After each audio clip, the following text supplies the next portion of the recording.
The Nigerian Customs Service reshuffles position in controller cadre. The Shipping Association of Nigeria, SAN, recently paid a courtesy visit to the Nigerian Shippers Council.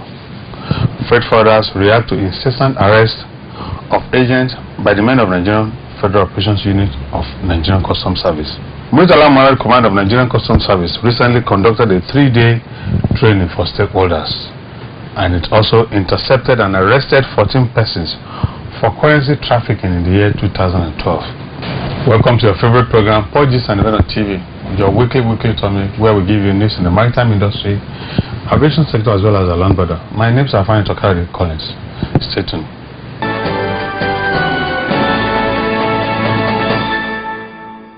The Nigerian Customs Service management team has recently made another reshufflement of the controller cadre. This will be the second reshufflement in the last 6 months. We now have Controller Dan Ugo, who was actually the former controller of FOU Zone A in Lagos, moved to the Risk Assessment Management in headquarters. The former controller of Tinkan Island, Controller Tujarem, has been removed and moved to Human Resources Department in the headquarters. While the new controller of Tinkan Island is the former controller in charge of Customs Intelligence Unit, Controller Olanrewaju Tajudeen. The former controller of Apapa has also been removed to headquarters, while the new controller of Apapa is now Controller Kidado JT. These and many more. We want to believe that this incessant reshufflement of the controller cadre is becoming an anti-progressive in the maritime industry. Don't forget that about a few months ago, precisely 3-4 months ago, some controllers were removed and taken back to headquarters. The Nigerian custom management teams need to be told that this removal on a frequent basis should be addressed. It is not too good and too healthy for the maritime industry. It goes a long way in affecting the progression of revenue generation in our industry.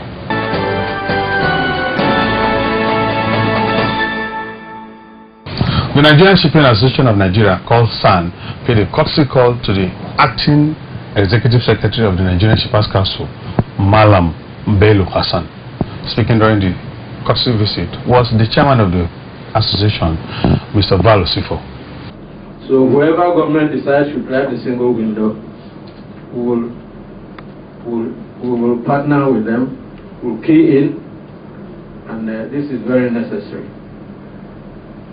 It is the only way to bring other stakeholders who are lagging far behind, particularly they call themselves freight forwarders now, but they are clearing agents.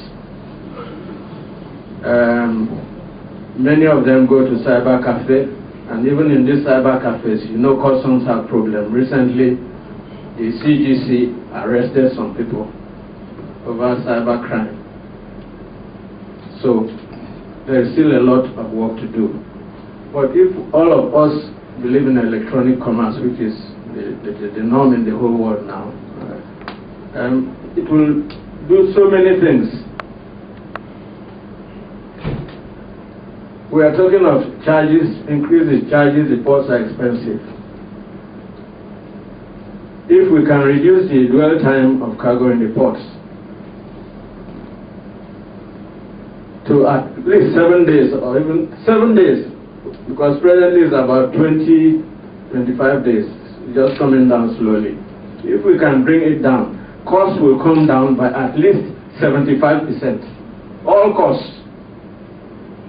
Because costs are associated with delays and human intervention. And then processes which are archaic. So the single window is a platform that will do that. And everybody believing also in transparency. Less corrupt practices. These are the factors. Of course, government has its own responsibility, which it has not done so well over the past 3 decades. The infrastructure is in a very terrible state. And it has been allowed to degenerate to the extent that it is costing mind-boggling sums. So there has to be a more progressive way of dealing with this matter. That was Mr. Valo Sifo, the chairman of Shipping Association Nigeria, who was actually speaking about the need to have synergy in the industry and the fact that the dwell time of vessel must be addressed or reduced in the maritime industry.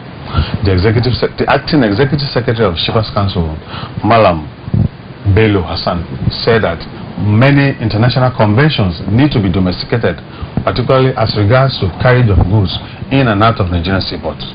There should be synergy, as he said, collaboration of stakeholders all over. And I think we are doing that with SAN, but we are going to do even more. From now on, we are going to insist on such collaboration, formal and informal. We take you as partners of growth. We take your observation, your contribution to the industry. Our role is to really advise the government so that we modernize shipping. And of course, the cost element of shipping is a great concern to us, because even after the privatization of the ports, costs is one of the elements that we thought will come crashing down, but this has not happened. And as Mr. Osifo has said, there are certain instances where this cost ought to come down really, but for some situations like the electronic platform, the single window, which Nigeria Shippers Council is a strong advocate of, together with the customs. We are conscious of the electronic commerce, and Nigerian Shippers Council has represented Nigeria in international fora to push for realization or the infusion of technology in shipping, because without technology, shipping will be manual and it will not be modern. That's why we are even advocating for the domestication of International Convention of Carriage of Goods wholly or partly by sea, which is the Rotterdam route, which we think is also a platform. It's a modern convention that recognizes door-to-door delivery of cargo. It is a modern convention that has codified electronic commerce and many other current trends The representative of PRL, a shipping company in Nigeria, Mr. Jack Larinche, also said that the association is ready to welcome complaints from shipping agents, particularly licensed custom agents and freight forwarders. Let's please work together on this. I actually had a cause to send a letter of complaint about somebody to the Shippers Council the other day. I believe that that's the way it should work. It is a two-way thing, and sincerely, if you have problems, please come to us. I'd like any dialogue, whether it's in the press or between us and between not just us and the Shippers Council, but ourselves and other parties in the industry, to be conducted with dignity. In the past, there has been a temptation to get involved in very public discussion, which is not terribly dignified. We are transparent. We maintain that we will be in the future. So, from Portgist and on TV, we want to believe that and welcome the idea of the Shipping Association of Nigeria paying a courtesy visit to Nigerian Shippers Council. However, the association fails to address a lot of questions which has been pertinent in the industry. Such questions are the spurious and over-bloated charges that the association has begun to slam on Nigerian importers and Nigerian licensed custom agents, and the issue of delay in payment of container deposits in the industry. These are many more needs to be addressed by the association.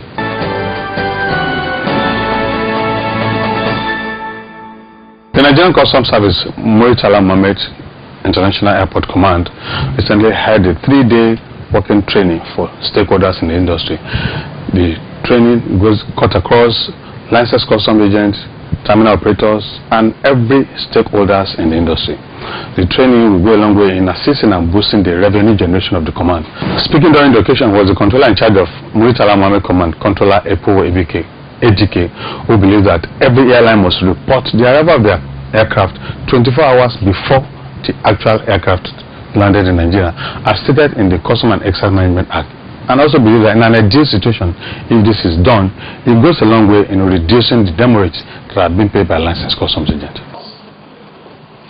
The arrival of your vessel, at least 24 hours before the vessel arrives, so that agents can begin to prepare their papers before the consignment arrives.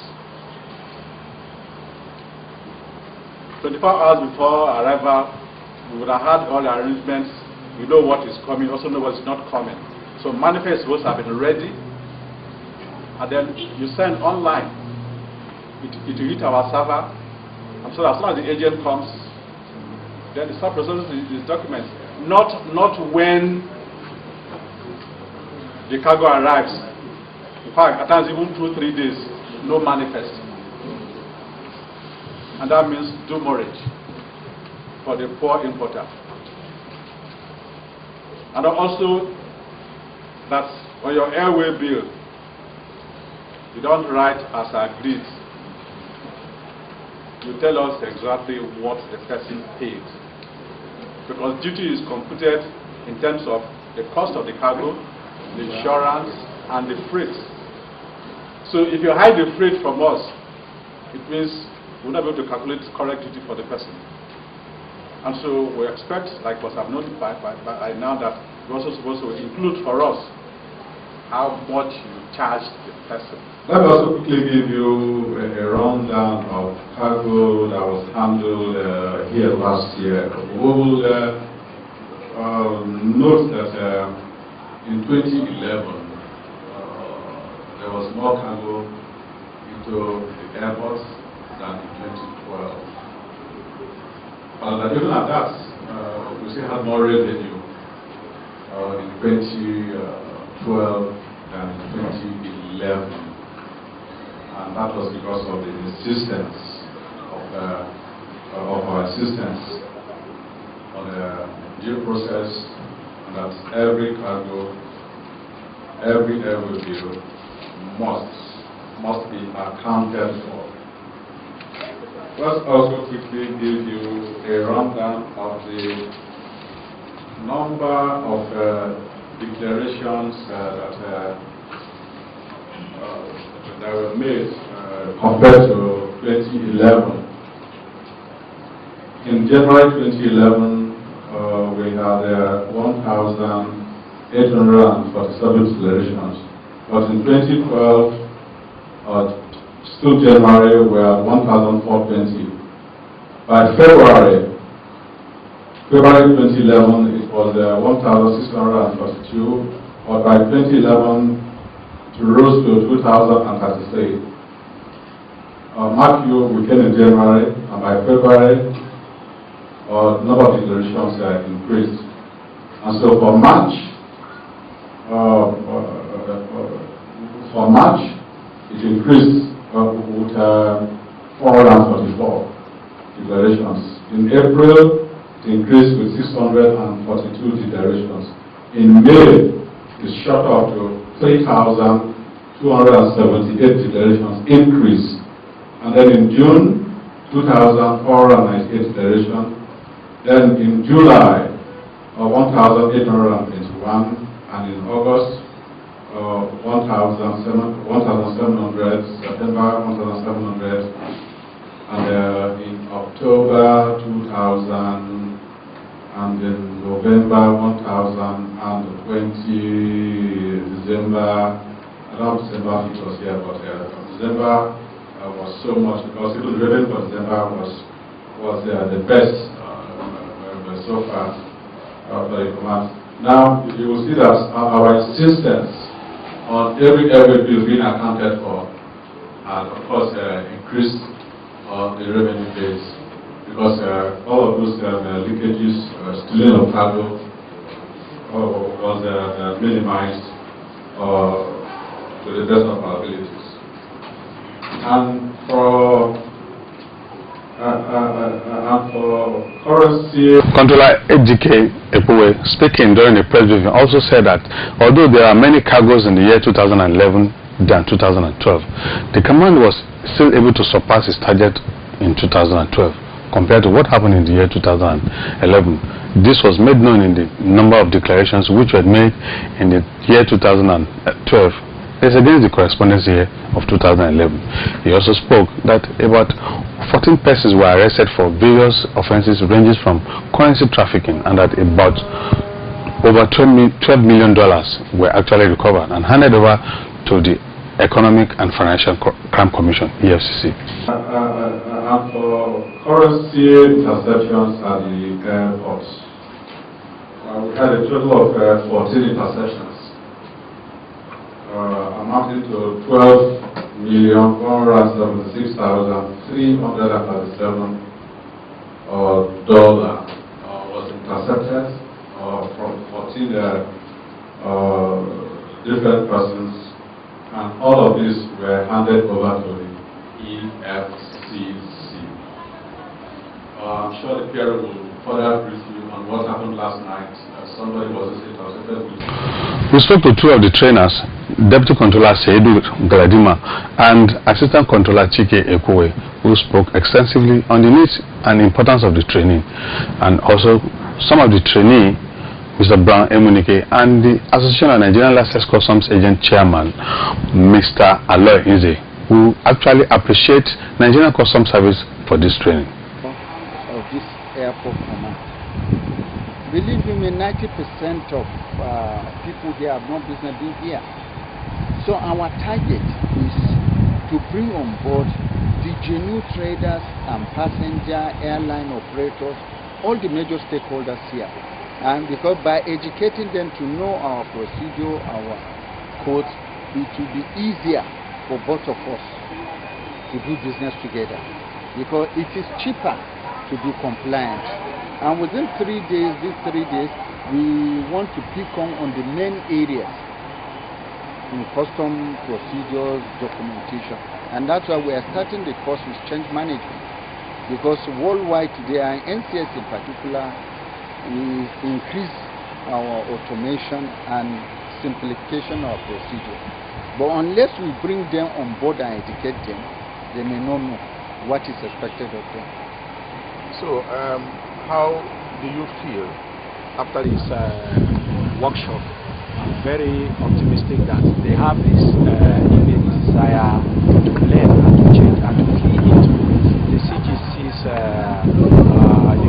desire to bring the interagency cooperation by bringing in the stakeholders and making them, to comply with customs procedures, and that we can only achieve by such fora.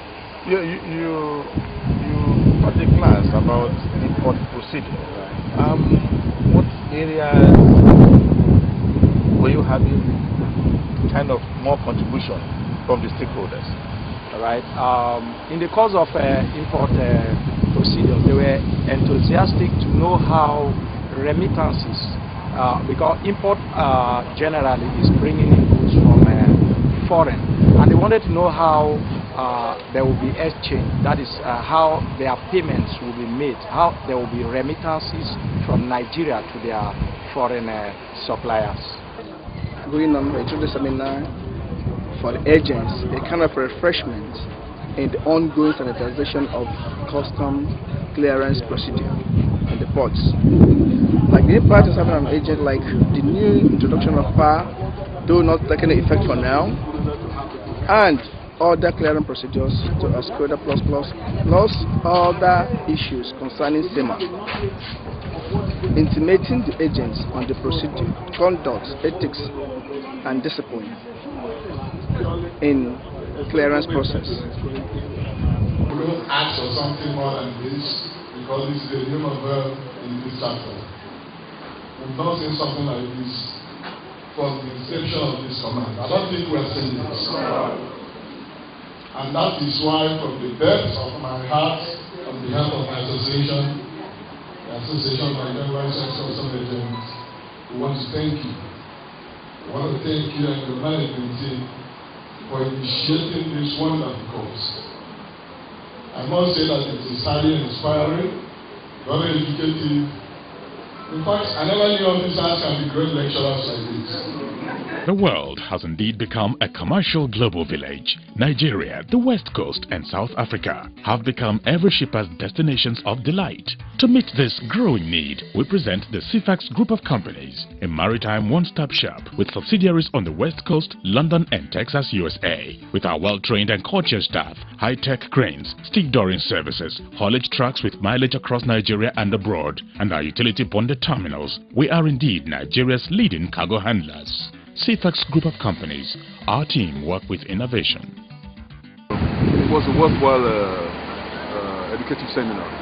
For me, I took up so many points because this is my first time of actually getting so close to customs and knowing their ways and procedures. But it's very, very interesting, and I think the challenge now is since they are trying to go to the next level, I believe that the handling companies as well, NACOL and SACOL, should equally get to the next level then. That's going electronically.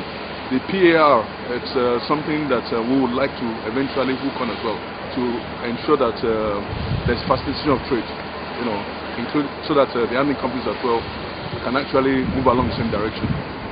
For me, it's something that I personally want our management to look at and then see whether we can hook on to their systems and then ensure that we follow the chain of facilitation.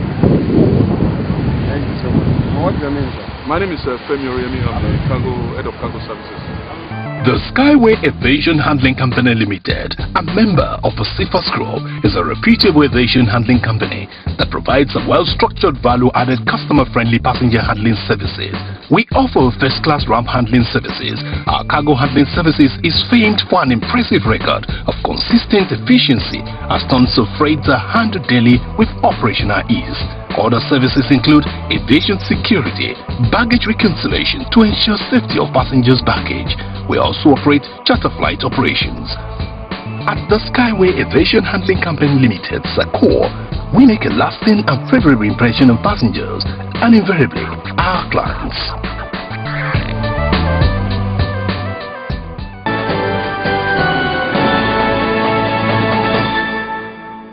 Portgist on TV is looking at the incessant arrest of licensed custom agents and freight forwarders in the seaport, particularly Tinkan Island port. We spoke to two freight forwarders, Mr. Dotun and one Mr. Victor Yali, who spoke extensively on the issue of incessant raid by men of Nigerian Customs Service. We just want to ask this question. What do you feel about this incessant arrests of clearing agents in the ports by men of the Nigerian Customs? What's your opinion? What's your stake on it? I don't have any stake on it, but my candid opinion is just that for me, I think if you have legal work they are doing and you are legally backed with all documents to do your work in the right way, I see no reason why the FOU will be arresting our guys. To me, I just felt that most of the people that have been arrested are just the miscreants in the industry that have been portraying themselves as so-called clearing agent or freight forwarding agent who stands on the road or hangs around that don't have office and try and con a lot of prospective customers. So it's good reader with bad rubbish. If perhaps such thing is happening, I'm sure those who have genuine work in the port, even if by mistake the FOU arrest them or whoever does arrest them, they will let them off the hook if they find out they have come for a genuine purpose in the port. That's my candid opinion. Okay, thank you very much. And what do you think about the innocent ones that are arrested alongside with these so-called miscreants we find in the port areas? I've told you, I said if they found out from their offender investigation that, I mean, from the document they have on them, their means of identification is quite in order, then why not you let them off the hook? I mean, sometimes, you know, some innocent people suffer for what they are not really, what they not really commit. But well, the incessant arrest is not a new occurrence. It has always been there. Once in a while, when there is a sense of insecurity in the ports, the security agencies take that measure to arrest those they feel are not supposed to be in port premises. But while they do that, sometimes they arrest people who are legitimately supposed to be in port. And that doesn't really help. But when they get them arrested, I think the best thing they should do is try and prosecute those who are not supposed to be in port and set free those who are supposed to be in port. Because it's not right to hold someone who comes to work to do his legitimate job. Okay, thank you. So what do you think about what camp boys? What's the phenomenon about?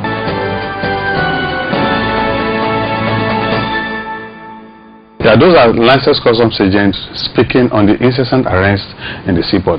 By next week, we'll look at the various law establishing who has the legitimate right to arrest persons in the seaport.